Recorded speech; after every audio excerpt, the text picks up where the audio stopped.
Hello everyone, today is December 29th, 2025. Today I am cleaning my hunting gears and my rifle because I have a hunting trip coming up on January 1st, 2026. It's going to be a pig hunt in a Northern California public land. Hopefully I get some footage and get lucky and be able to show you guys on YouTube here. But while I'm cleaning my gears and my gun, I decided that I'm going to tell one of my scary stories, scary encounter that happened while I was hunting in the past. I don't have a lot, but I do have a few. I've been hunting since 2002 when I was 11 and a half. Um, Most of my scary encounter are with other human beings. I have a few scary encounter that is unexplainable. It's out of this world. I will lean more towards paranormal activity, just the way how it is, because I can't explain why it happened, why I encounter those things. But today I will be telling a story that happened in 2022 that I encountered with other human beings. So in 2022, I had bought a general season A zone dare tag. So A zone dare tag, it covers A zone south and A zone north. I'm hunting in A zone north because I live closer to I live in the north, A zone north unit. A zone typically general season opens from the beginning of August towards the end of September. So I've hunted. So I hunt in the Let's Lake Goat Mountain General area. That's the place I hunt. Um, I've hunted the whole, what to say, the whole August without any luck. I've seen a lot of does, a lot of spikes, a lot of small bucks. Um, I wasn't getting lucky. I've never shot a deer in this zone before, so I really want to get a buck in this zone. My goal is to harvest a buck in every single zone in California. So for A zone, I've never shot a buck here. So I was desperate to get a buck here in A zone. So I went through the whole August season without getting one. I went through like the first week of September without seeing anything. So I pivoted. I went into Onyx and I was looking for other places, other public land, and I found this public land, huge public land that but it's called Horse Mountain. So I decided that I'm gonna go over there and see if I could get lucky. So I went to Horse Mountain in and I camped at Penny Pines campground. That's where I was camping at. I camped there for 3 days, 2 nights. Mind you, I'm a solo hunter. 95% of the time when I go hunting, I'm by myself. I don't know why. That's just the way it is. I don't really have any partners. So when the whole time when I was there, I run into people, hunters everywhere. I run into groups of 10 hunters. I run into groups of 20, 30 hunters, and they were just everywhere, every corner. A lot of people were doing drive-bys. I pivoted to hiking. When I go hike, I'll see people here, people there. People are covering every mountain. So, and everybody that I talked to, they're at Horse Mountain general area, Penny Pines. They were all from either the coast, the West Coast, San Jose, San Francisco. They were all from like the West, like from the Bay Area. And the place that I normally hunt, which is Let's Lake general vicinity, everybody that I talk to over there are normally from inland. They're from like Chico, Sacramento, Stockton, Oroville, Redding. So the whole time that I was hunting at Horse Mountain, I wasn't seeing anything producing much either. It was a bunch of does, bunch of spikes, bunch of small bucks. Nothing legal to be exact. But there were a lot of deers over there. But at the same time, there were a lot of hunters. And so I decided I got back to camp. It was, now it's like the second week of September. It was getting towards the end of A-zone season. So I got back to camp at Penny Pines Campground. It was 10 p.m. and I told myself that there's not really anything here and there's too much hunter here. So I'm gonna go back to my original hunting grounds at Let's Lake area. So I packed up my things and I drove through this gnarly 4x4 trail, made all the way back to Let's Lake Campground. When I got to Let's Lake Campground, it was like almost midnight. It was almost 12 a.m. And the first thing I noticed was people were camping near the shore of the lake of Let's Lake, and some people were still up, some people were still barbecuing, bonfire, doing whatever. And on the outskirt of the campground of Let's Lake, it was all empty. And mind you, this is a paid campground. But in this campground, it's not like your normal everyday campground, family campground. This campground is in the middle of the forest. It's in the middle of nowhere, but it is a paid campground. But and then so I chose the farthest open campground away from everybody as much as possible because my goal is to camp there, wake up very early, and leave to my hunting ground because my actual hunting ground is still another hour from Let's Lake Campground. It's still another hour drive, and I 90% of the time when I go hunting, I disperse camp. I camp in the wild. I don't really camp in the campground. So I paid at the campsite. I chose the farthest one from everybody. I set up my tent. I cooked dinner. I ate dinner. And by this time it was like 12:30, give or take, or a little after 12:30.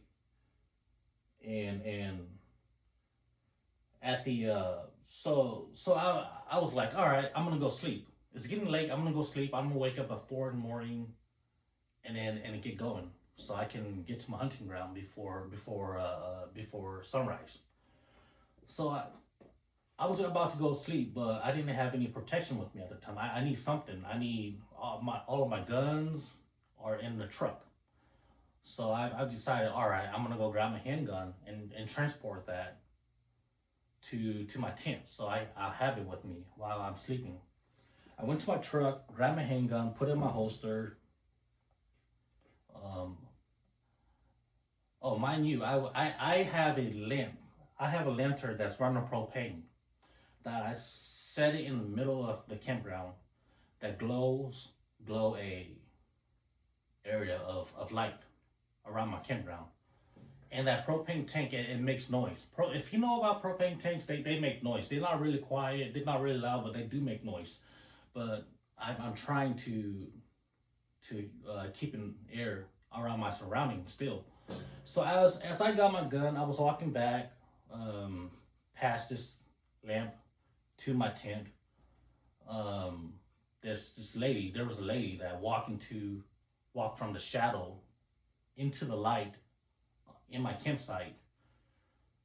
She's about mid 40s or early 41s, and she came in. She introduced herself. She talked to me. She asked about me. What am I doing? She asked about my name, where I'm from. I told her, hey, I'm here hunting. So she knows my intention. So now she knows my intention. I'm here hunting. I have weapons on me. She can clearly see a handgun on my hip, on my waist, in my holster.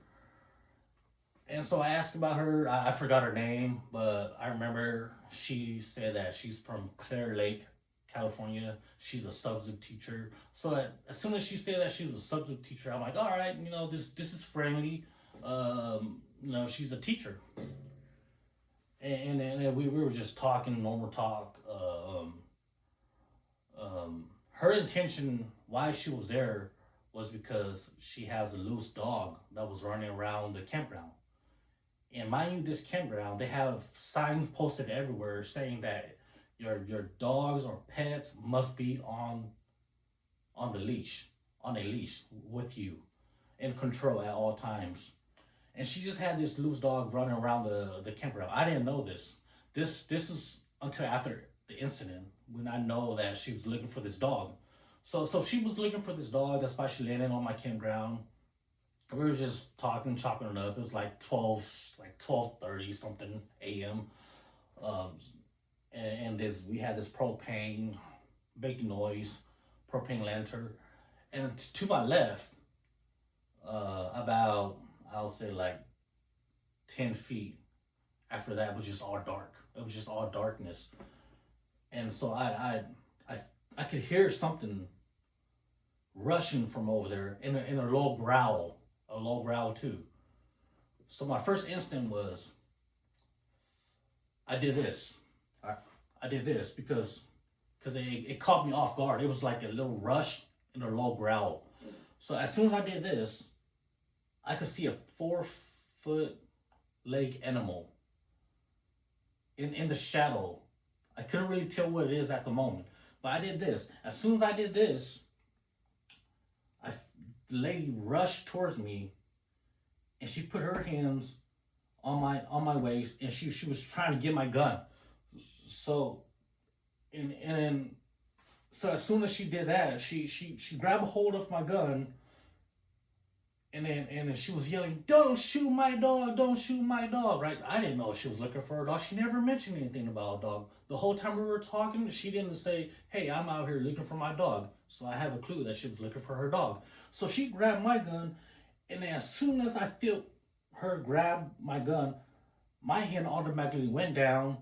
My eye was still locked onto this animal. This animal is now barking, growling left and right, charging left and right, coming closer but slowly. And I'm fighting this lady with my gun. And at one point she did got my gun kind of out of the holster, but I kept pushing it down, and I got the gun down. And I'm like, "What are you doing? What are you doing?" And she's like, "Don't shoot my dog! Don't shoot my dog!" I'm like, "Dude, lady, I'm not gonna shoot your dog. This my natural instinct was, hey, yo, like that." And then I figured, okay, maybe that it's a dog. It's her dog. It's probably her dog. She was looking for this dog. So I push her. I eventually push her away. I push myself away from the situation. I got my gun back in my holster. Unfortunately, I'm not like a lot of. I don't keep one in the chamber. I don't know why. It's just my safety. I never have one in the chamber. So this gun is it's loaded in a magazine, but there's nothing in the chamber. But it's in my holster. So I step away from the situation. She went and grabbed. Finally, she went and grabbed her dog, which is barking and growling like crazy over here. She grabbed her dog, and then she disappeared. She disappeared, and then I went into my tent, put my pistol in my tent, and I came back out. Now I can't sleep anymore. Like there's adrenaline, there's questions.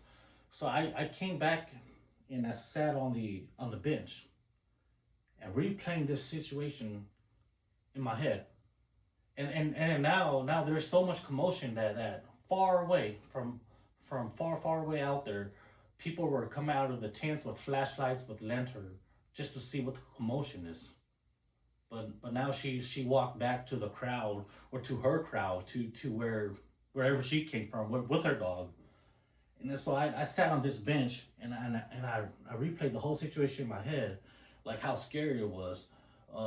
There was just an animal that rushed from my side. I couldn't tell if it was a coyote, a bear, or what it was. No idea, totally no idea. Off guard. She never mentioned anything.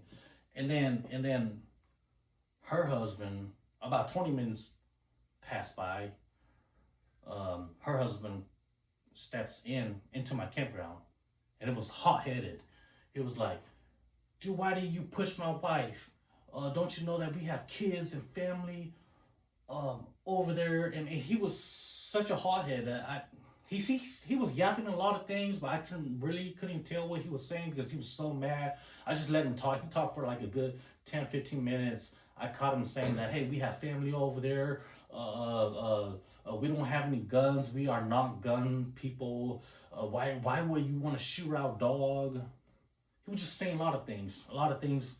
And then I had enough of this, so I stopped him. I'm like, hey, everything that happened in my campground. I never left my campground. Everything that happened over here. If you guys were to have your dog on the leash, or kept an eye on your pets, everything would have been fine. It rushed at me in the dark. I didn't know what it was. I never got a hold of my gun. I just look, and your wife came in and tried to grab a gun. So we fought for the gun, fought for the pistol. And he said, that's bullshit. And he just started rambling off again, very aggressively. And it got to a point where I just stopped him. I'm like, hey, you know what? My truck is parked right here. My truck have a 360 camera degree. Right now, as we're talking, it's actually recording us. If you want to, I will play this video that happened, the situation that happened to you. And I'm more than am gonna post this online, this video. And then as soon as I say that, he stopped. He stopped. And then when he know that I had cameras pointing at both of us, now he want to be civilized. Now he want to talk calmly and civilized. He say his thing. What he had to say was very calm. Now I say what I had to say. He went back to his camp, to his group campground, and I stayed there. I stood there for probably a good minute or so, good 30 minutes. Right now it's like a little after 1 a.m. I told myself, hey, I need some sleep. But here's the catch. My truck does not have any camera. I just threw that out there so that he would shut up. I didn't have any cameras in the truck, on the truck. No 360 camera. So I went into the tent. I couldn't sleep the whole night, really couldn't sleep. I slept like 10 minutes here and there. Keep on thinking about, hey, is this guy gonna come back around and do harm to me? I'm listening for footsteps around the campground. I dimmed down my lantern so that it won't be so loud. I'm visually looking for a shadow throughout the whole night. I couldn't sleep because of how aggressive this guy was when he approached me.